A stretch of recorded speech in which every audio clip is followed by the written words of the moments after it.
The following program is a PodcastOne.com production. From Hollywood, California, by way of the Broken Skull Ranch, this is the Steve Austin Show. Give me a hell yeah. Hell yeah. Now, here's Steve Austin. All right, sitting here with Mick Foley here, 316 Gimmick Street. That's why I call it a studio here, Mick. When you put it in your address on your little iPhone, 316 Gimmick Street, Mick shows right up. People all over the world keep telling me, Steve, I keep putting 316 Gimmick Street. My iPhone, it says address does not exist. You know it does because you're right here in front of me. Welcome to the crib. It's good to see your ass. It's good to be here, man. I feel honored, under a lot of pressure, though. We ain't under no pressure because I was thinking, how do you start off conversation with my old travel partner and a good friend and a guy who's been down the road as many miles as you and I have? And then you drove up. I said, hey, park in front of the driveway because parking's tight. And as soon as you drove up, I said, that's where we're starting. You rent a car. Let's do it, man. Everybody knows you're one of the cheapest cats in the history of the business. And I say that with all due respect. With reverence, yeah, I appreciate because, that. Because, I'm number two right behind you. So you come cruising up in a brand new 2014 white Dodge Challenger. I said, damn, I thought you were going to stop with some 24s on that. Pimping ain't easy. So what's the deal with the damn hellacious car? I'm glad to see you treating yourself with a little style. There was a defining moment in my life, and I don't swear much, right? We'll do whatever you want. I'm going to drop one for you because you got it. And very seldom did I talk in first person either, right? Yeah. But I remember my third day in the company, WWE. I didn't have much of a relationship with Vince for a year or so, like, hello, Mr. McMahon, how are you doing? You called him Mr. McMahon? In the beginning, yeah. Gotcha. And then I went so many years calling him Vince that I remember going back. It took me years to figure out. And this is going all the way back to when Vince had the explosion where Mr. McMahon had died. And I wasn't happy about it. And at that time, I had the stroke to say something. Right. That stroke is long gone. But I went up to him and I said, Vince, I said, I got a call from a soldier who really was blown up, and he was worried about you. And I got a call from a little boy who really is dying, and he was worried about you. I said, this is an incredibly poor taste. And he goes, Mick, Vince McMahon didn't die. Mr. McMahon did. And I said, do you think our audience knows the difference? He goes, of course they do. And it was right then that I realized what he was talking about, like a year earlier when we're doing. It was a live backstage interview. Otherwise, he would have caught it. And I referred to him as Vince, and he said, "What did you call me?" I said, "Vince." Like I never knew where he was going with it, and where he was going with it was, he's Mr. McMahon, and I had no idea they were two separate people. Right. So yes, but going back to '96, I'm new in the company, and he comes up to talk to me. And he sees me putting something behind my back, like a little kid. He finally asked me, what do you have behind your back? I said, nothing. What do you have behind your back? And he pries out of my hand a book that says, America's Sleep Cheaps. Cheap Sleeps. How to stay around the country for less than $30 a night. Because that was prime on my mind. At that time, I didn't know how long my run was going to be. I had pretty good faith from a lot of experts. It wasn't going to be long at all, So I was saving every dime I could. And it finally got to a point where I was somewhere in West Virginia. I'm wrestling The Undertaker. I'm not on top, but I'm second from the top, And it comes time for me to find a place to sleep. And I paid $25 cash. No credit cards accepted. You have to go around. You smart marks out there, kiss ash. And I lay down in this bed. The bed just sags underneath my weight, $25 cash. And I just looked up at the ceiling, and I said out loud, I said, what are you doing here? You're Cactus fucking Jack. And I talked in first person, called myself by my gimmick name, and cursed out loud. I went over to the guy, and I told him that wasn't going to support my back. And I went in, and I got like a $50 room. I went from the 1-star, to the 2.5, 3-star level, and I realized, that man, maybe those glory days where we're tripling up in the lodge, they make for great stories, but I was going to have to invest in myself a little bit better. So although I would have loved to have shown up in a car that would have pleased you, first and foremost in my mind is comfort of the driver's seat. We were talking off air about the fact I went on a 15-date tour, 15 cities and 15 dates. Suicide run. 11 states, 92 hours of driving, and I need that good front seat. And if you're Cactus fucking Jack. I'm Cactus. I've already dropped my one F-bomb. I try to use one an hour when I do my show, and it's you take whatever's in the lot. If you're a national guy, you get your pick once you've had that. You're part of the club. Yeah, like I'm on a Hertz #1. Yeah, club. yeah, and you have your pick of of 7 or 8 things. They had an SUV. They had a couple other things, and the cars were too small. And I knew that Dodge had the prime. I got in a while ago to move it. You parked the wrong way on my driveway, so I got in, spun that thing around. That's the first time I've ever driven one of them challenges. Pretty nice. Sweet ride. Yeah, very nice. You hauling ass? You got your thing buckled up? Yeah. Hey, you know what I saw? Yeah. Everybody is. You got your iPhone. I saw your technology, and you and me go way back before cell phones were even around. Yeah. You got your road map over there. You don't just type in a destination on your iPhone. You got a physical road map. Yeah. The people listen to the Steve Austin show.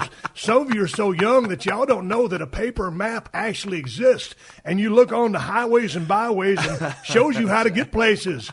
Mick Foley, Cactus fucking Jack, has a real road map on his passenger seat.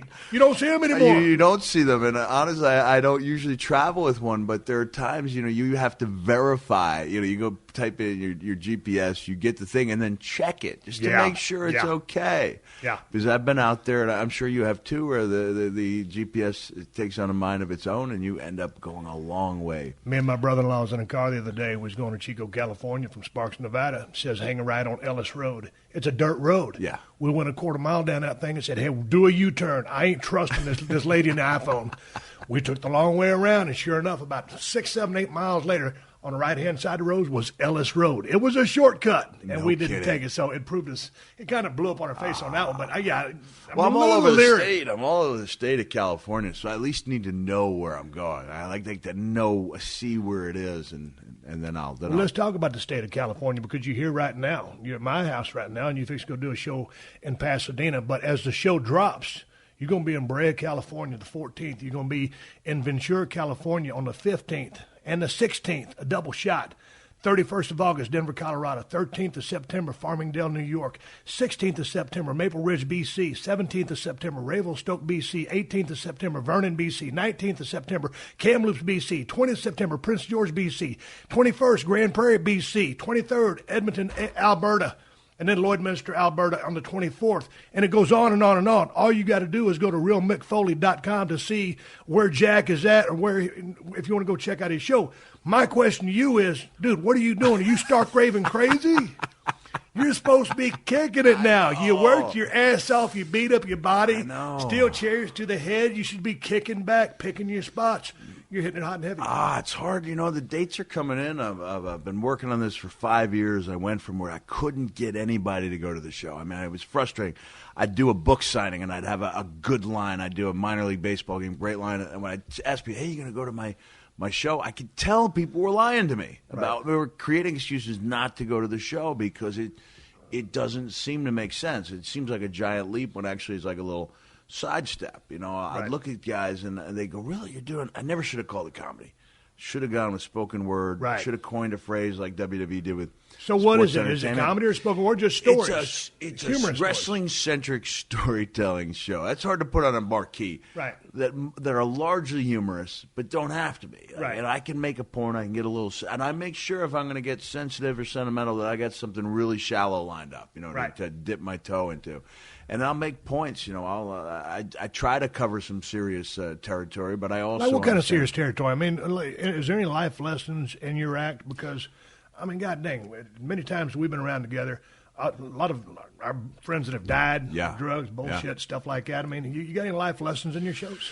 Man, one of the or are people not paying to see that? They want to just hear Mick Foley flap his gums. I used to say I want to make people think as much as I want to make them laugh. And then when I got a real look at the economy and how tough some people had it, I became a big believer in the power of the smile. Like, you know what?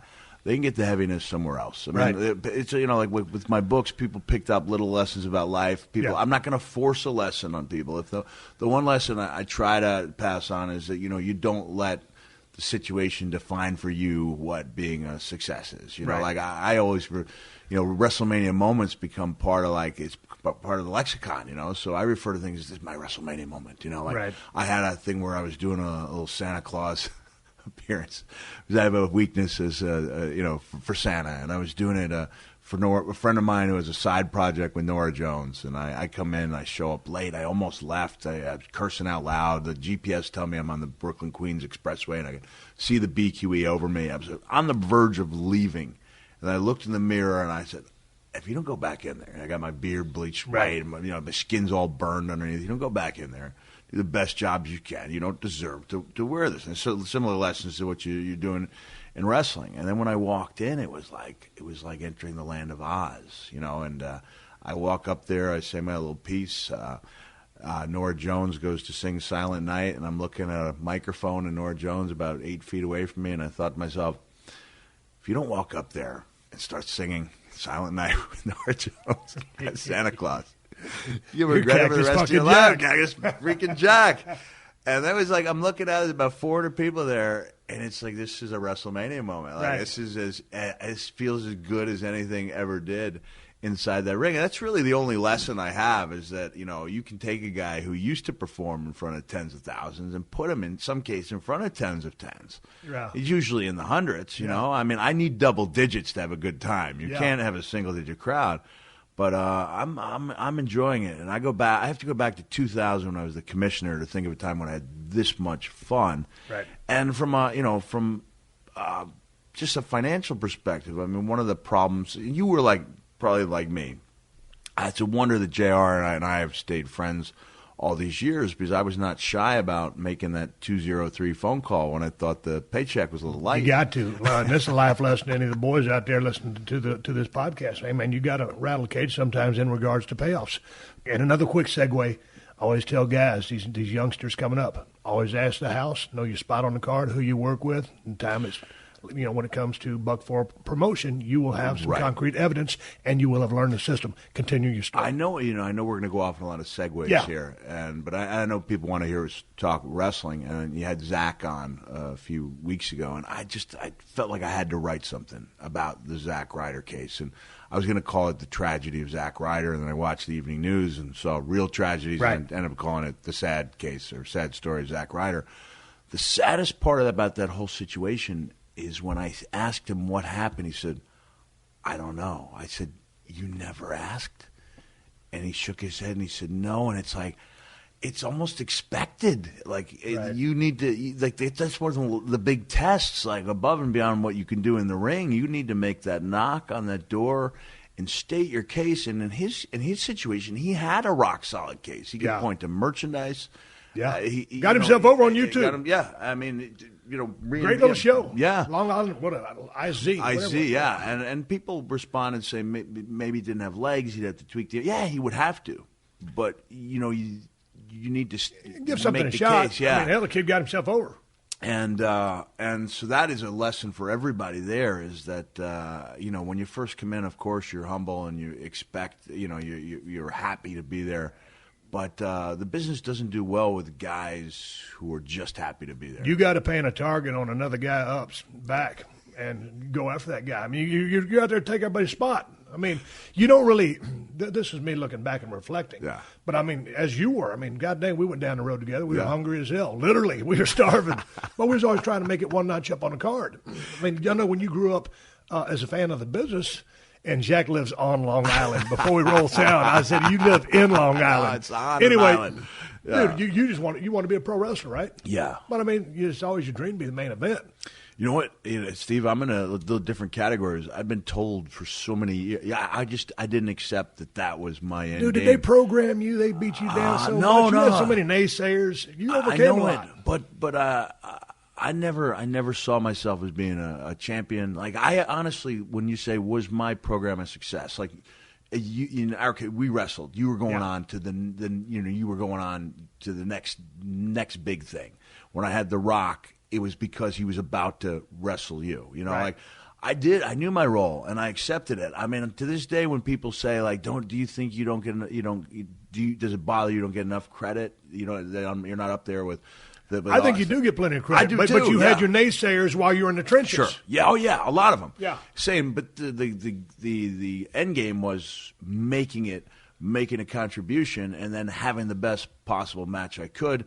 and then deciding whether or not the guy that I worked the program with was worth more to the company. Right. I honestly saw myself as a role player up until 90, until I got to WWE and saw 96. All right, I can compete with the big boys. I remember taking that plane ride for my first tryout, and I was a little bit intimidated, and I had to sit back and think, wait a second, I've wrestled with about 2/3 of these guys. Right. I'm going in to do business with The Undertaker, but deep down he's the same guy I rode with 6 years ago. It hasn't changed that much. And I had that level of pep talk to myself. It's an intimidating situation. So then tell me these phone calls you would have with Jim Ross, because you're I changed my tune. You must be vociferously. Hell, I used a big word. He used lexicon. I come back with vociferously. This is a wrestling podcast. There's some dumb bitches out there thinking, what the fuck are they talking about? I thought they were going to talk about steel chairs. To this day, I can't say the word trepidatious without thinking of you. That was like, Pat, why are you being so trepidatious? Even used it in my Hall of Fame speech. Trepidatious is good New York Times #1 best-selling author word for hesitant. Well, I got trepidatious from a Randy Macho Man Savage promo. He goes, trepidation is the word of the day, and went on to discuss his match with whoever it was at the time. Tell me about these phone calls with Jim Ross. How heated would they get? Because I talk to Jim all the time. Yeah. And he says he talks to you pretty frequently. Yeah. He loves you to death. So obviously you guys are still great friends. Yeah, it's a wonder. How hot and heavy did you stand your case? Fairly hot, fairly heavy, but not too frequently. Right. So they always made something. They always made a difference. They always meant something when I called. Yeah, you're not pissing and moaning every paycheck. Yeah. You got to pick your spots. But it was somewhere around 98, I think, when I realized that I was I realized I was a player before the world got the message, on that Monday night show where all the people turned the channel. And, I did state my case, and, Vince respected that. JR would go to Vince, and they would usually be able to something extra, and in a couple cases, Right. A lot of extra money, and and I think that was as big a battle as anything you'd be part of in the ring, was just fighting for what you thought you were worth. And speaking of what you're worth, when I came into the WWF as a ringmaster, I'd been down in WCW, and I'll talk about WCW money. When I left there, I was making about $275. My first year in the WWF, I made about $100,000 less than that. Then I started getting hot that next year. Yeah. And real hot, and it was coming on pretty fast. And this was back in the day when they would bring your W-2 or your 1099, whatever your tax return form is, at the building and hand it to you. And it was at a TV taping. It was a Monday Night Raw. I remember like it was yesterday. And many things I forgot from all the steel chairs. I remember this. I got my 1099 or whatever you call it, and I looked at it, and it said X amount of dollars. Man, I thought I'd really smoked everybody's ass at that point and come up the curve. And my pay didn't reflect that. And I was walking around in a pretty bad mood, and JR comes up to me and goes, what's going on? I said, hey, man, I just got my gimmick. And I said, I don't believe this is what I made. I should have made this. Well, let me talk to the old man. He went and talked to the old man. The old man made up the difference. And that was my big boost on the way to starting to make the coin that would come back in the day. But I voiced, and stated my case and was pretty firm on it because I thought I'd had a killer year. Yeah. And so, but that was my first case of really having to start bucking for a promotion. But if you don't buck, Nick, to you youngsters out there, you got to buck because you got to learn. Let me open up a can of figurative whoop ass here. Go ahead. Have you seen Drew McIntyre since he left WWE? Wasn't he just on TV a while ago? In Scotland. Oh, he's in Scotland. No, I haven't. Nice kid, right? Nice young man. I met him one time. Seemed to be about where he should have been on the card. He reached out to me via social media. What do you think I should do? And I said, watch WWE Countdown, and watch what Paul Heyman says about Stone Cold Steve Austin when he left WCW. How Paul's secret was he took that anger that you had and the frustration and let you channel it into something productive. I said, watch that and learn from it. And a couple weeks later, I get this thing. He says, Drew says, would you be willing to watch something? I said, sure, I'll give it a view tomorrow. And when I say that, who knows? Might be weeks before. I said, you know what? I owe it to this kid to watch this thing now. And it was like watching a different human being. Like if anyone had said, do you think Drew Galloway, real name, has that inside him? I would have said, no, he's a mid-card guy, love him on 3MB, not a main event guy, never will be. And in 10 minutes, he changed my mind.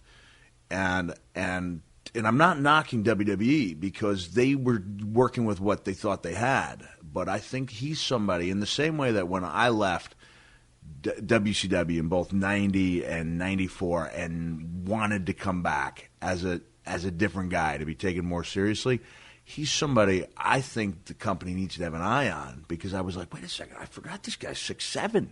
He's 270 pounds. He's ripped. You forget he's a good-looking kid. Right. And I'd never seen a dose, like a thimbleful of aggression in him. And it was like all there in Scotland. I mean, feeding off the crowd, announcers calling it like a match. It was really exciting, and it just did that idea that if if you're not happy with your lot in life, you do something about it.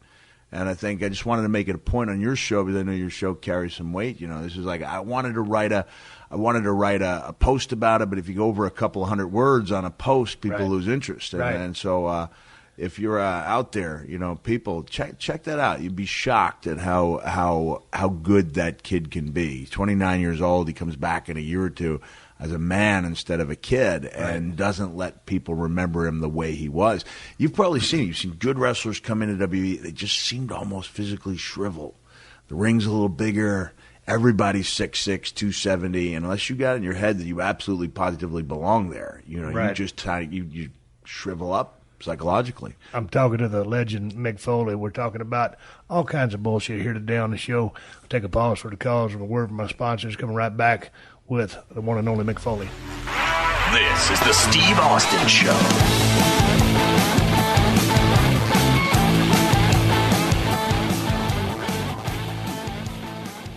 Do you own a home or condo? Or perhaps you rent a house or apartment? Sure you do. And Geico knows it can be hard work. Because whether you own or rent, you still have to fill it full of your stuff. Your furniture, the flat screen, and all the boxes of stuff that have been sitting there ever since you moved in, but haven't unpacked. It's hard to find the time, right? But you know what's easy? Bundling policies with Geico. Geico makes it easy to bundle your homeowner's or renter's insurance along with your auto policy. That way, you'll rest easy knowing that your home and all your stuff is protected, like the furniture and that flat screen. Plus, getting a quote on homeowners and renters insurance is super easy through Geico. It's a good thing, too, because you already have so much to do around your home. Like going through all those boxes of stuff. Visit geico.com, get a quote, and see how much you could save. It's Geico easy. Visit geico.com today. That's geico.com. Steve Austin Unleashed. All right, coming back with Mick Foley.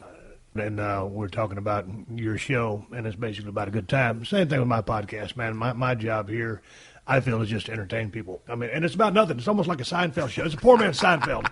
And I say that with great respect to Jerry Seinfeld. I'm not trying to put my name and his in the same paragraph conversation, nothing. But so people want to hear us talk about wrestling. Let's talk about it. Your physicality throughout your career was off the charts, extremely high threshold for pain. All the bumps that you took, probably you paying the price for them now. Yeah, definitely. How are you feeling? It's been a tough couple of years, honestly. It really has. I didn't know. We didn't know nearly as much as we did about concussions, first of all. And I thought a concussion was something that knocked you out, had you throwing up, and so I guessed I'd had 6.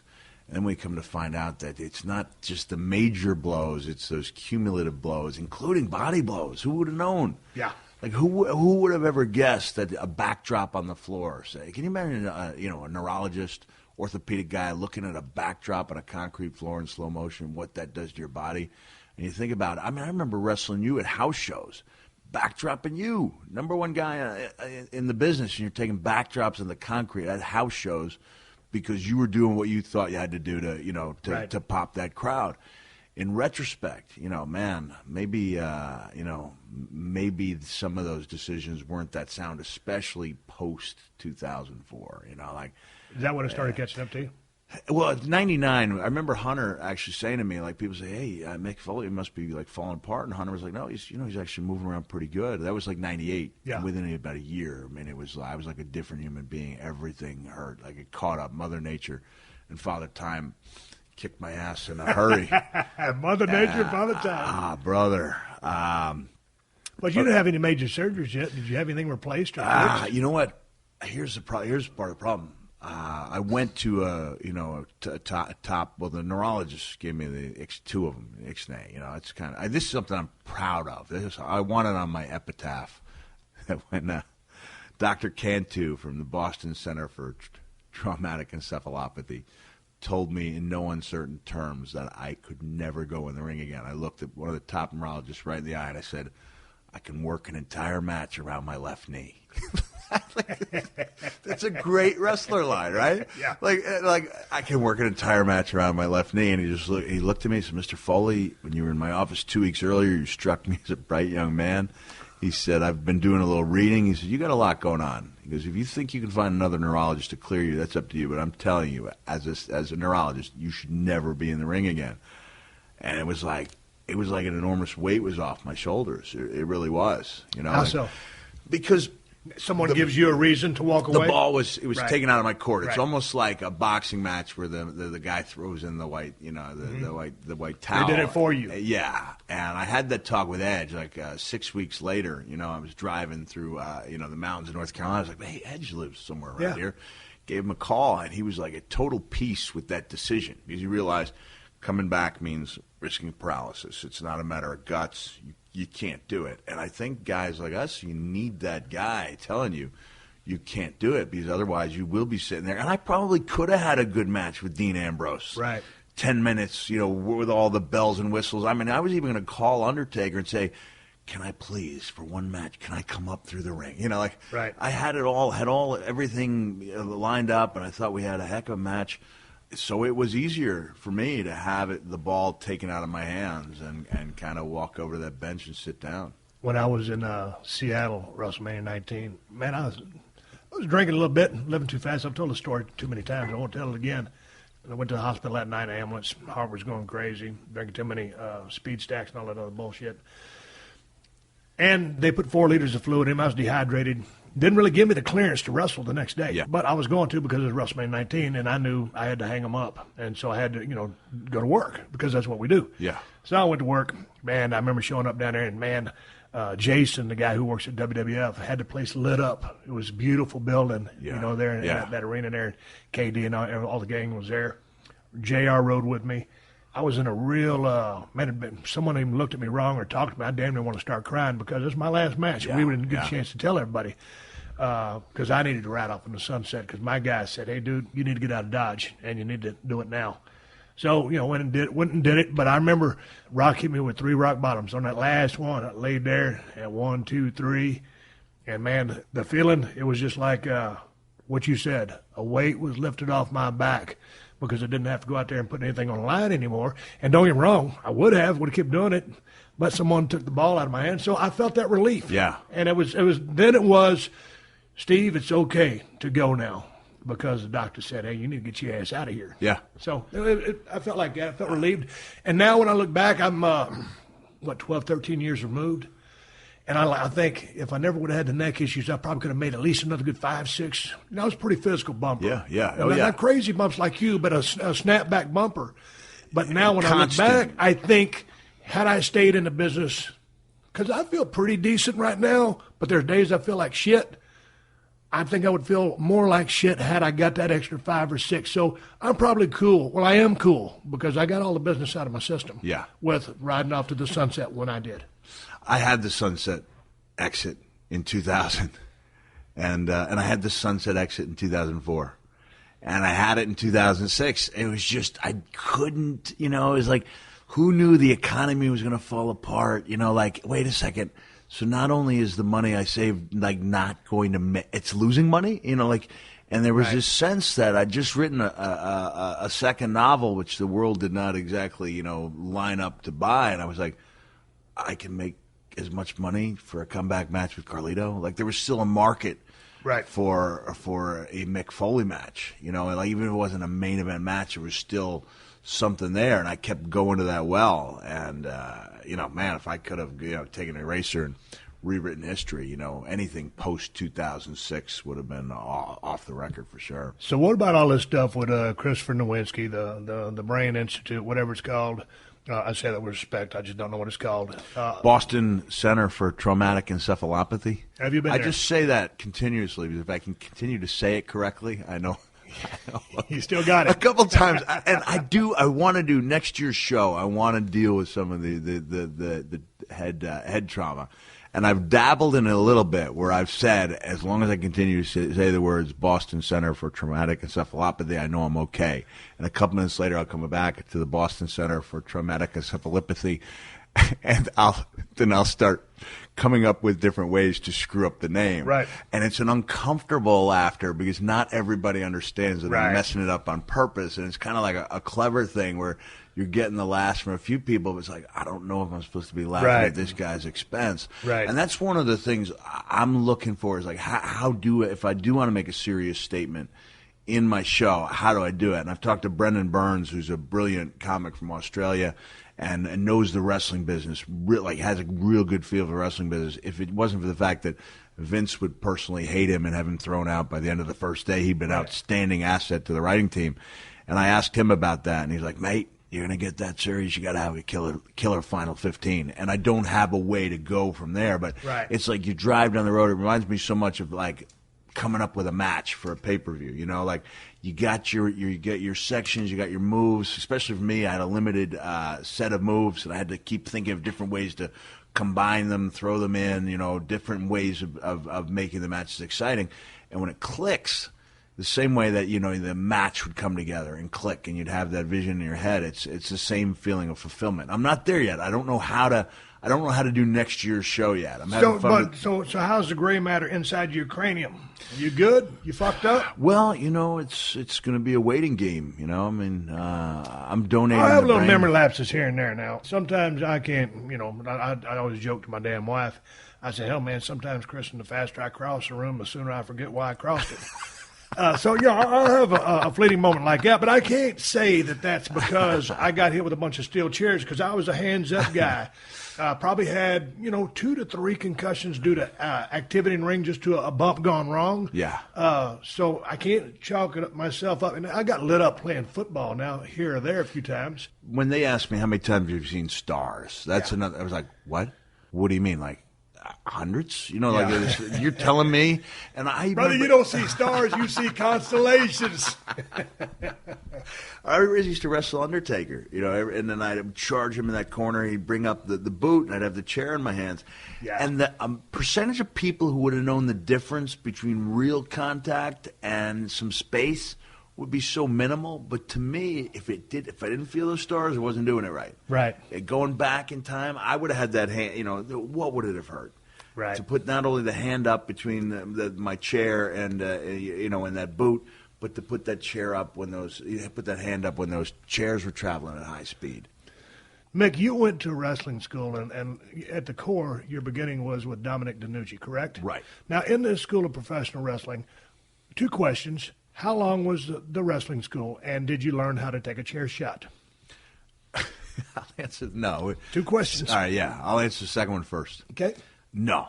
There was never like a chair shot class. Okay, we'll skip the rest of the wrestling. Talk about a chair shot, because all of a sudden there I was in Dallas, Texas, soon to go down to Tennessee, and I'm forced to use a steel chair because as an angle ensues or progresses, you get in your first angle, inevitably a chair will come into your hands or onto your head. Yeah. You've either got to take it or receive it. You've been trained to do either one. No. Neither one. No. So what was your experience with the steel chair? In Dallas, they had that one clunky steel chair. Like, no one even thought, hey, why don't we go to a department store and buy steel chairs? Even when I remember wrestling staying at Beach Blast, and part of the reason we did well is because I went and searched the arena and found a steel chair. Sid had a match earlier on. They went to use a chair, and they had that horrible cushion chair with the hinges that looks awful. Yeah. It doesn't because it looks to the crowd like, first of all, those chairs are heavy. They hurt your vertebral structure. Yeah. But to the crowd, because they have a pad on them, that doesn't hurt all of a sudden. Yeah. So then you have to go to the core steel chair. Exactly. And the one we had in Dallas was awkward, had rust all over it. Piece of shit. And one of the first times I took a chair, I broke my thumb, putting my hand up. And the lesson I took from that was my head was harder than my thumb. Wrong lesson. Yeah. But also keep in mind that at that time, you would work. You were working a gimmick, and you were working a character.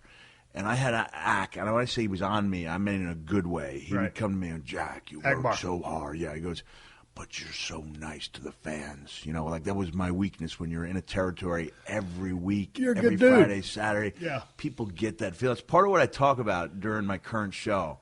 And I love talking about it. I love the current shows. I try to figure out ways every night to make it better, but I talk about that almost like collective realization, after a certain point, where you'd see all the wild moves, and I had the eyes, which always put a question mark in people's minds, but it would be like about that 6-month mark. If you'd watched for 6 months steadily, and then I'd come down with that elbow, I'd look up at that camera, it was almost like you could feel people going, oh, he's a nice guy. Like they would. Oh, you got that? I thought you was crazy.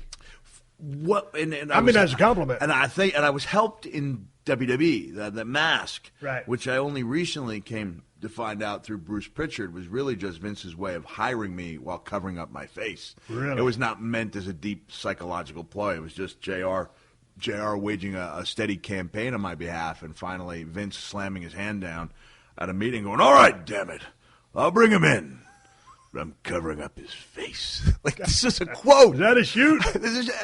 That would have stung a little bit had I known that. It, dude, when you cut off that beard and all the bullshit, you're a good-looking dude. Yeah. I mean, you're a former travel partner, great friend. Here I am, straight as now. You're a good-looking dude. I was not a bad-looking guy, and I had to do a lot with smoke and mirrors, but that goes back to creating that image. In the Sportatorium, you would go up, you'd have Bill Koval, and Big Mike, Cowboy Bill, walking you up that really protective rope that would keep you from the fans. It was like that rope. It was big around as this cord that goes to my Mac laptop computer, and that rope, the barrier said to the people, "Do not cross. You stay here, wrestlers over there." It was the most horseshit, unsafe environment in the history of the wrestling business, but it was great. It worked for the Sportatorium. It worked for the Sportatorium. I mean, you look back at all the missed opportunities. Nobody taking a guardrail. You couldn't shoot somebody into the rope. The little white clothesline. Take me into the guard rope. But I would walk up after Bill would lead me in. There'd be like that 20-foot walk from the aisle to the dressing room. And to the day it was torn down, there was a section that was almost completely dented, because when I would come back from my matches, you'd have 10 or 12 people looking at you. I would slam my head 5-6 times in there, because the idea was those 10 people would tell 10 other people. And he really is crazy. Yeah. And sometimes, I mean, I knew where the beams were. At least I thought I would. I'd avoid the beams. Yeah. Usually I missed them. Right. Sometimes I wouldn't. Right. Looking back now in 97, when my back really seized up on me and I was really struggling, but needed to give people what I thought they deserved as far as a physical match was concerned. Right. Like, I was, okay, I can't take the bumps that I'm known for. How do I create the illusion, of wildness? And this was in WWF. This is WWF. Yeah. But let's go back to World Class Championship Wrestling, because you broke into the business in what year? I broke in 85. 85. By the time you got down to World Class, I mean, well, you might have been there before, but I remember paying a ticket to see you wrestle. Thank you. There I was, and then I was in Chris Adams' school. Yes. And you saw me when First you was out there in the crow's nest. This is another statement of where my head was at the time. I'd been gone from home for 7 or 8 months. I could have easily said, "Can I have 1 week off to go back home and see my family?" Really would not have been an issue. But in my head, there needed to be a reason why I wasn't at that TV. In retrospect, how many people would have cared? How many flags would have been raised? I said, "Why isn't Cactus Jack at TV?" I thought I needed a reason, and the reason was, I'm going to be stretchered out. Right. And for the $25 Friday, Saturday morning payoff, I took the Nestea plunge off that ring apron, and you could actually see on That's the thing. That's what I'm getting at. That spitting up plunge. Yeah, spitting up, coughing up gobs of blood, and then Akbar cuts the great promo, where he goes, Mark Lorenz says, "Look at Cactus Jack." Never mind that. look at this expensive shirt. And Ack told me later, that's what he always did, was plant that seed, like that he deep down didn't care about his guys. But instead of going home, I got carried out. I wasn't going to let anybody see me walk out of that arena. I was going to wait until so many hours had elapsed that there would be nobody to see me leave. When I got powerbombed in the concrete by Vader in WCW, I left my car in the parking lot for 6 weeks. Because that was the type of thing that made a difference. And they didn't tell the summit off? At that, no, that was... That's back in the old days. You'd have been gone in 3 days, 72 hours these days. Hey, man, when you used to drop that elbow or the well, let me just make... But the point was, that's why I was in the crow's nest, because I didn't want anybody to see me leaving the Sportatorium. And I just happened to be there on the day that class began. And you know the way a wrestling group school is. I mean, it's like, you can kind of cast off just about... almost all the guys almost immediately. And sometimes you're going to make a mistake, as people did with me. But it was like, oh, all right, that one kid's got that it thing going on. And obviously, it turned out to be you. Yeah, shit, I got lucky. But I remember going, I want to go back to you dropping that elbow off, because, you always dropped it off on that one side, it seemed. Yeah. Because Crow's Nest was here. You don't drop it right there. I'm sitting there drawing on my table here. And Mick's saying, yeah, so it's true. You just can't see it. It's audio, not video. I got to learn that. I'm going to get some cameras in here one of these days. Dude, what made you decide to take that leap of faith onto concrete way back in the day? And was it because that was who Cactus Jack was? Was he out of control, crazy, willing to inflict damage on a person however he could? Or were you looking at its core when you started doing that to be noticed by somebody to get a push? Robert Fuller was one of the first guys that had faith in me. I think you had about as good a time in Memphis as I did. I learned a lot. I learned a lot too. Yeah.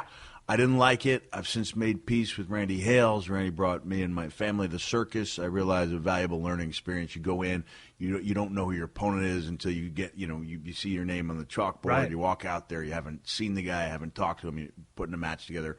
You're learning as you go. I learned a lot, but I wasn't treated particularly well there. And Robert was the guy who had faith in me. And Robert saw me take I'm going to drop a second F-bomb on you. Go ahead. It is a noteworthy line. This is unleashed. Robert saw me take that Nestea plunge at a spot show for a $25 payoff. And, man, that concrete just about knocked me out. And it opened up a nasty wound on the back of my head. And I went back in, and Robert goes, oh, damn, Jack. Looks like a pussy sitting on your head. I don't know whether to stitch it or fuck it. I don't do Robert Fuller justice. I've never asked anybody for an instant replay in all my life. Repeat that punchline again. Mother, that is tremendous. In slow motion. That looks like a big old pussy on your head. Damn, Jack. I don't know whether to stitch it or fuck it. That's the most ridiculous thing I've ever heard in my life. But on the way home, he told me, listen, son, that's a mighty impressive bump. I'll stop trying to do Robert's voice. No, it's a mighty impressive bump. He said, but you gotta take care of yourself. You have to do these things when they're meaningful. A couple weeks later, we're driving, and Robert's a lead heel in Memphis, and Robert had a great mind, and it just wasn't clicking that day. He's like, I don't know what to do. Man, he didn't want to blow off the angle in the first week. He was looking for a way to do a return match. And I said, Rob, I have an idea. And what was the program? This is Jeff Jarrett had just gotten Robert's loaded boot. Okay. So he had the loaded boot, and we knew there was going to be trouble. And to any of my Steve Austin show listeners out there that don't know what a loaded boot is, Mick, what is it? Because people out there, what the fuck's a loaded boot? He actually had some kind of apparatus sewn into the sole of the boot, and he would kick, it, and it would jingle, and then he would use it, and there'd be for bloodshed. example, like when Cornette had the tennis racket, sometimes they would load that thing up, and they'd put a horseshoe in the zippered covers. That's loading. And that's putting a foreign object or a piece of steel, allegedly, or sometimes for a shoot, in an object. So Robert Fuller, loaded the boot. Jeff Jarrett had gotten a hold of the loaded boot. We knew there was going to be trouble. But in Memphis, you have to come back 4 or 5 times. You're there every week. You have to think of a way to come back next Monday. And Robert was looking for a way to the next Monday without blowing off the program in the first week. And I was riding with Robert. If it had been anybody else in the territory, I said, I've got an idea, I probably would have been just ignored or shunned. Right. And he goes, well, damn, Jack, let me hear it. And I said, well, I think this might be the time for that nasty plunge. And as it turned out, I didn't know at the time that, the wrestling fans had their annual convention and, the Observer was there. And, I ended up taking that nasty plunge in front of like the hardcore, Observer fans. Right. And I guess it left a pretty lasting memory. And there was there's blood. I mean, it was a pretty wild scene, but it was the right bump for that show. And then every time especially when I turned babyface, we were looking for ways to create that type of impact. From a selfish point of view, though, I realized, wait a second, I need to have something offensive. Like, this can't be my calling card, is that everything I do. You're sacrificing your body. Yeah. Like, how you're beating you up, right? Not him. How do I take that willingness and ability to absorb punishment and make it work for me offensively? And I wanted to be the guy. I mean, I was a Superfly fan. I used to. One of my firmest memories in college is I was looking out at this house. I was at a party, a sophomore in college, right before a couple months before I ended up meeting DiNucci. And I was like just looking at the house next door. A guy comes over to me, a good friend of mine. He goes, "What are you looking at?" And I said, "Do you think if I dove off the top of that roof, would that garbage can break my fall?" Like, I always wanted, I needed to know there was something. I was big, like, would that break my fall? All right, if I dive off of this sand dune with the waves coming out with those 3 inches, would that break my fall? Right. I wanted to be a Superfly guy.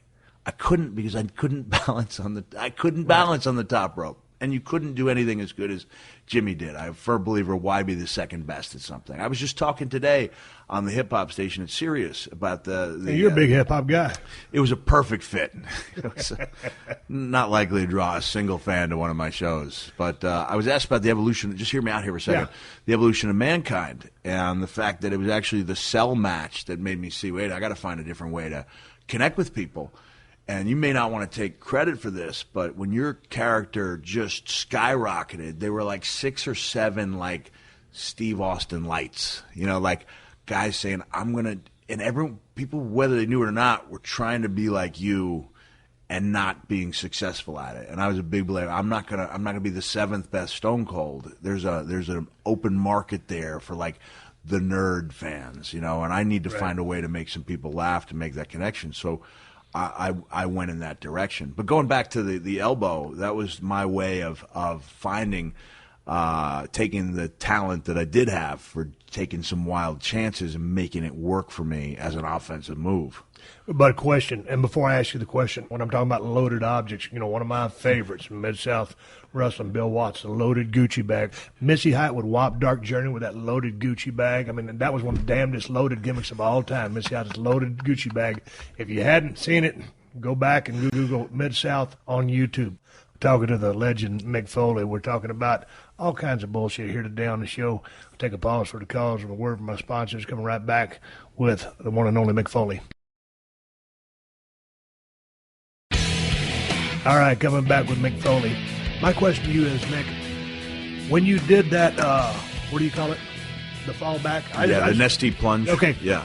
My question for you, Mick, is when you took the Nestea plunge to help preserve that angle so that you didn't have to blow it off that night, and so that it was so, satisfactory, a feeling of accomplishment. Yeah. Did you become addicted to that and say, hey, I got to do this more? Because I know you're just talking about moving to the future. You need to use it on the offensive front. But did you become almost a thrill seeker or a pain seeker in wanting to actually take the bumps you did? I was pretty realistic. I mean, I didn't know the long-term ramifications. Right. I didn't know, for example. Let me ask you this first.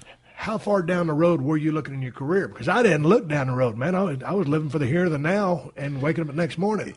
Steve, even in Dallas, I gave myself till I was 26. I'd like to think I would have had the strength of character to admit that gig was up. If I was 26, I wasn't making a decent living.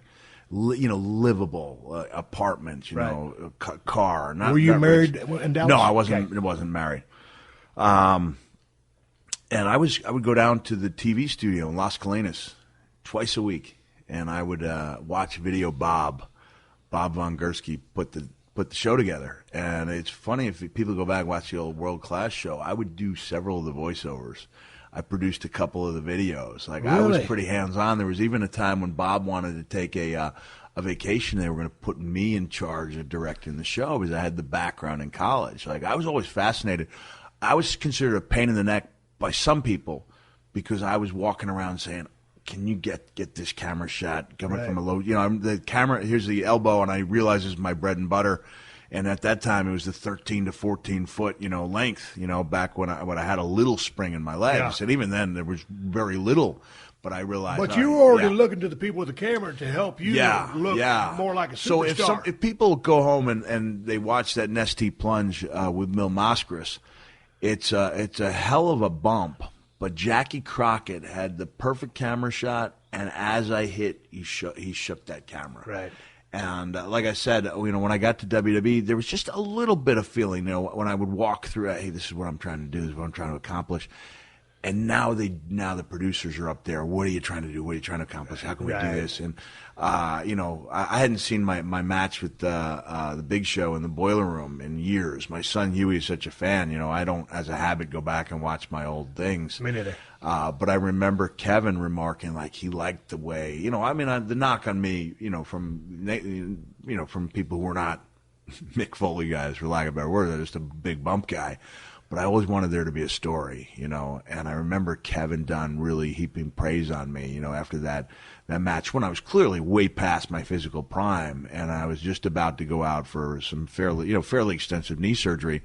We told a heck of a story, complete with, as I made it to that wall, I made sure, with the palm all bloody, that I had that palm print and smear, like it was going to leave an impression. So I was real big believer in thinking visually way back. I think before it entered most people's minds. You brought up a name there, Mil Mascaras. There's a story there. Were you a Mil Mascaras fan?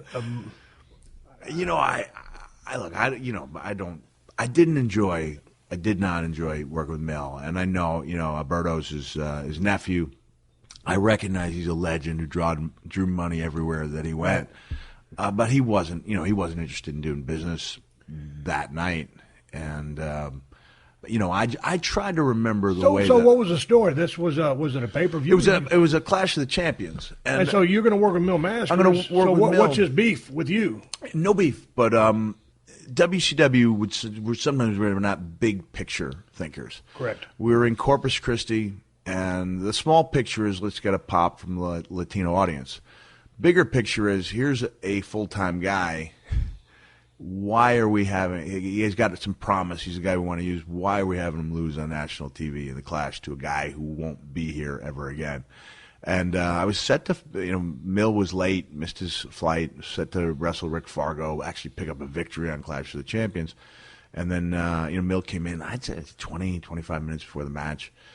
And it was just a series of arm drags. I managed to get that last, that one move, and I just wanted to kick out, and I caught flack, from the powers that be. You were not kicking out under, and I wanted that image, and I didn't get it, but what I did have was Jim Ross and Jim Cornette making me look like the superstar that Mil didn't, right. I mean, as great as JR's, God is my witness, broken in half, not far behind it, and much less heralded was Cactus Jack is dead. Jimmy had that high voice. Yeah. It wasn't a perfect TV voice, but you go back, he was quick. Yeah. He knew his wrestling. He got people over, and I liked people who put the product before themselves, even if they had a larger than life personality. And there were a lot of guys who spring to mind. Cornette was one of them.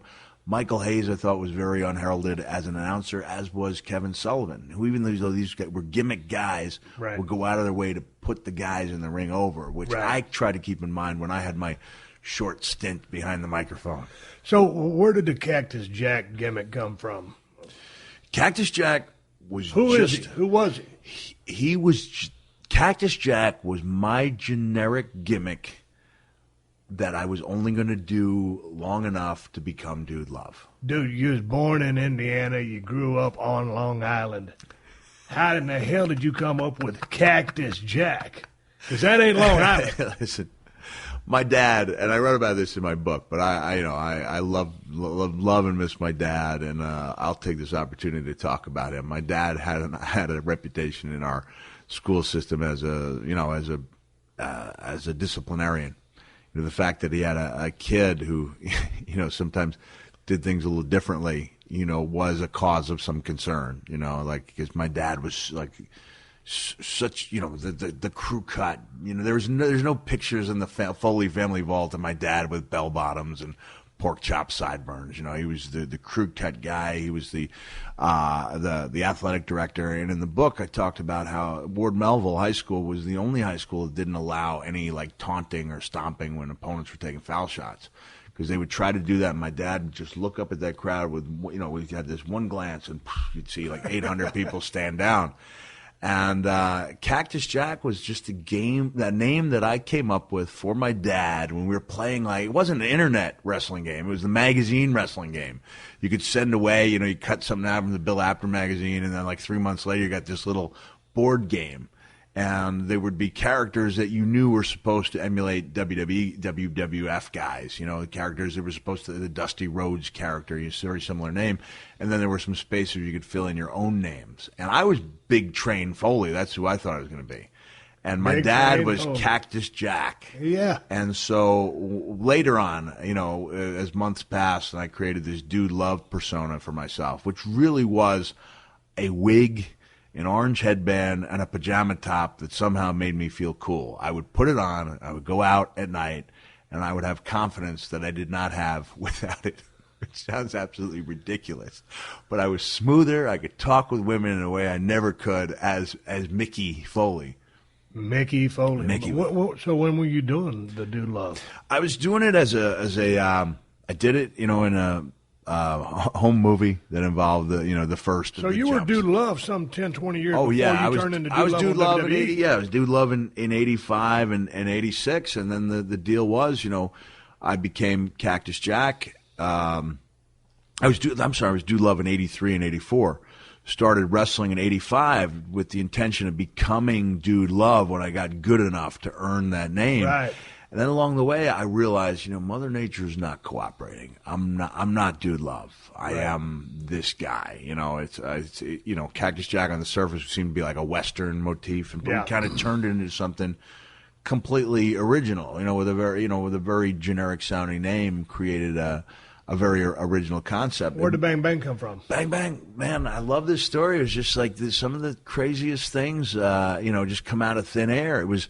If I say you're going to pop, and people won't see you smile, but if I say the name Nasty Ned Brady, you'll know exactly what I'm talking about. He was I never call him job guys. He was an enhancement guy who had the greatest facial features, the greatest facial expressions, kind of like buggy whip arms. He was like me without the love handles. He was like a thinner version from a muscularity standpoint. He's like me without the added body weight. And he sold things magnificently. And at the third or fourth week, I guess, it was November of 89. I'd been turning on my partners for 3, 4, 5 weeks. It was starting to catch on. Like, people were actually looking forward to these tag team contests that I would lose or my partner would lose, and I would then turn on that partner with the elbow, and then put him out 12, 13 feet. Boom, here we go.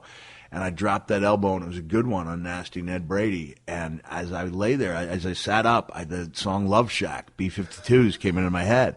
And you can see it on the For All Mankind DVD. I actually say, bang, bang, bang, on the door, baby. I actually sing the lyrics. And that was the last time I sang the lyrics. But I kept bang, bang. It was also, I believe, either that night or the next night, the last match I wrestled with front teeth.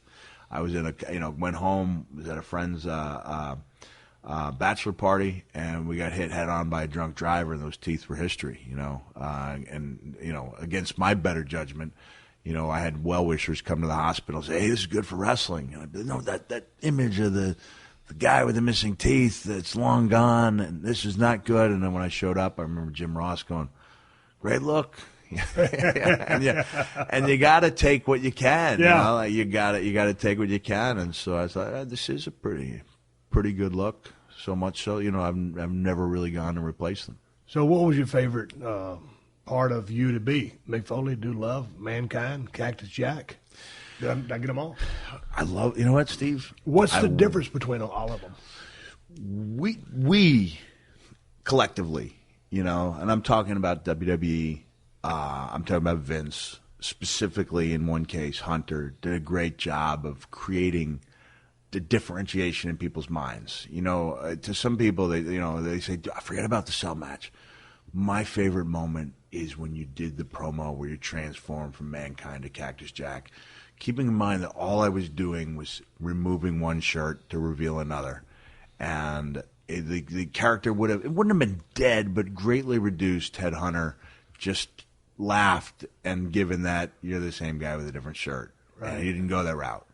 He put it over like he was seeing a ghost, like a larger-than-life superhero. I'm getting goosebumps talking about it, And it was one of those, great moments, like a do-or-die moment. This guy either means something or he doesn't. And fortunately, But he saw that. Yeah, he saw it. It meant something. And quite honestly, you go back, and if you're looking for that mythical Cactus Jack, like, he's there in spots, there's certain matches where I was as good as Hunter was making me out to be, but I think WWE did a very good job of creating this mythical character from a guy who was a very good performer, but not mythical by any means. So then, which one of those guys was your favorite to be? Which one of those guys was your favorite to work? Or which one of those guys was easiest to work? The closest to my heart was the Commissioner in 2000. Yeah. Where I completely changed courses. And I said, I went home. I did believe I was retired, and I went to Hershey Park, and I traded out a 20-minute Q&A in the park for like the run of the place for 4 days, meals included. So I made out pretty well in that deal, and I had one of those little shaving kits, the head shaver. I went home and I went back to the room, shaved off all my hair, which had been a trademark, had been long since '85. And my son, Dewey, was there. He thought it looked cool, so I shaved his head too. We got some great photos of us going down the log flume with no hair. And that was my signal to myself. I would never do anything in the public eye ever again. That was dead set, never. And it was 2 days later, I get a phone call. I get home and I get a phone call. Hey, pal, how'd you like to be the Commissioner? And I was like, all right, and I showed up, and and somebody that "Hey pal" was the famous Vince McMahon phone call voice, which is either the best phone call you could ever take, or a bunch of hassle. And it was that same "Hey pal." It was like at 7 a.m. He's so charismatic, and he's good on the phone. Hey pal, but 7 a.m. like the hey, guy pal. never sleeps. Yeah, anyway, got an idea for you. How'd you like to be Dude Love? And I went, like, once. He said that to you? He said that to me on the phone. They came up with Dude Love? No. What it was, and this, I remember this. You already been Dude Love. This is, you said this to me, and this is one of the things I talk about during the current show, because I love the idea that I can take people back and go into Mankind and give them that feeling of being that 97 Mankind by taking them back to the interview segment. Right? Dustin Rhodes had just done what was at the time really groundbreaking interview where he said, I'm Dustin Runnels, I'm the son of a famous wrestler, talking about living in his dad's shadow. Yes. He referred to it as his character, or I don't think it's his gimmick, but his character. And WWE wanted to do the same thing with me as Mankind, because Vince had come to realize that I had a more interesting real-life story than the fictional one we created as Mankind. And it was one of those things, again, where you have to have a feel for your character. You got to fight what you think is right. And they wanted me to go out and talk to the fans just as I'm talking to you and say, my name is Mick Foley. I used to be Cactus Jack. I've been wearing this mask. And I said, man, I got a lot of time and effort tied up in this character, and I proposed that we go out unscripted. Jim Ross pulled it off. Probably nobody else could have, and for years I considered it to be one of the top two or three things I'd ever done in the business. I said, what if JR asks me questions? I will answer them with 100% honesty, but I'll do it in character. And you probably heard this as well. I remember Al Snow telling me that the first day I was in WWE, that you couldn't really become a top guy until Vince personally became a fan. And up until that night in 97, that wasn't the case. Like, I was used good, you know, I'd been on top of a couple of pay-per-views. I think if you'd ask Vince deep down, are you a fan of this guy, he would have been on the border. And JR and I just went in, and again, you know, to me, the intangibles, like that magic in the air, is can't be scripted. It's gotta be an element there. And I think we lose some of that. I think with the scripting, you lose a lot of the lows. Mm-hmm. You eliminate a lot of the horrible interviews, but you also lose that element, you know, the possibility of magic. And if they'd scripted that, it may have worked. It wouldn't have worked on a level that it did, because it was like, I remember you and I riding, and by that time you were kind of a loner by 97, you know. So it was unusual that we'd be riding again like the old days. And I remember you saying, "What are they doing, kid? They turn you babyface?" And I said, "No, Steve, I think they just want people to get a better feel for the character." You looked at me and said, "You'll be a babyface in 3 weeks." And at the best of my knowledge, it's the only time that I can recall a turn taking place without any in-ring change, without any saving of a hero. It was just that every week they would unroll this thing. And when I told the story, I didn't even know Vince was in the room. It was all dark. And they said, "All right, we're going to change tapes." And I heard a voice in the darkness go, "This is outstanding." And I was like, that's it? Like, I'm a made man in WWE. Like, that was the most pivotal moment, I think, of my career when I became a star in WWE. Right. Yeah. God dang, that's it's going pretty well, right? I was a little nervous we weren't going to live up to the billing. We're doing pretty good. No, we are living up to it. But what I want to do, I'm going to run to the refrigerator. I'm going to grab an ice-cold beer, and I want to continue the conversation. But this will be for next Thursday. I want to talk about ECW. I want to talk about your thoughts on promos. I mean, the stuff you were cutting in ECW was just pure gold. And, man, I was there just watching it. I mean, all through your career. I mean, multi-layered, complex shit. I mean, it was crazy. And so I enjoyed watching all that and listening to it. So, but before we leave, we know you're on the road. Yeah, I'll be in Thursday night. I'm in Brea. Friday and Saturday I'm in Ventura, and then I take a little time off to go to professional Santa Claus school in Denver, and then I pay for that trip by doing a show in Denver on July, because I'm still old school that way, August 31st, and then, as you mentioned, I got like a 3-week run in British Columbia and Alberta, Canada. We're going to pick some of those up on the next show we're fixing to do on Twitter. He is real Mick Foley, because there's some fake Mick Foleys out there. He's the real one on Twitter, real Mick Foley. His website, you can catch all his dates for his one-man show, realmickfoley.com. All kinds of cool shit coming from Mick Foley. Anyway, shutting her down. Mick, appreciate it. We're coming right back for the next week's show. This has been a Podcast One production. Download new episodes of The Steve Austin Show every Tuesday at PodcastOne.com. That's PodcastOne.com.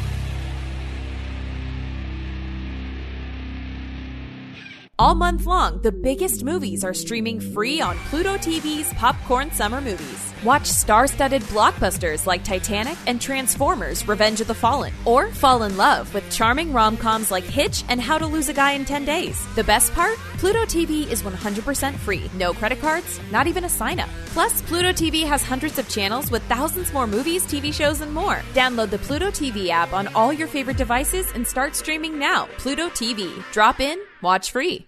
Do you own a home or condo? Or perhaps you rent a house or apartment?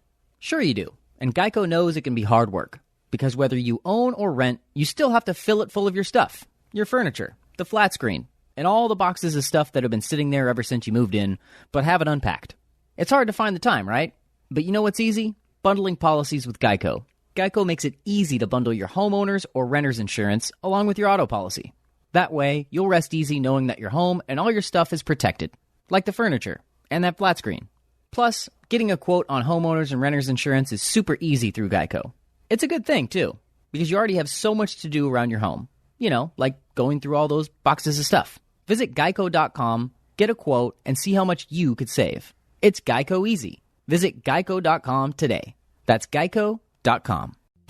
Hey, this is Adam Carolla. Let me tell you about my podcast. We do it every single day, so you can subscribe, and there'll always be a fresh one waiting for you. It's about 2 hours of topical topics, and news, and guests, and comedians, and, of course, my own vitriolic take on just about everything that's going on in the world. Plus, we get a lot of really interesting, notable people who come in. We'll get politicians, we'll get tastemakers, we'll get stand-ups, we'll get authors, we'll get pundits, we'll get, I think about covers it all, celebrities as well. And we'll do some really interesting interviews with them. You can get The Adam Carolla Show wherever you download your podcast.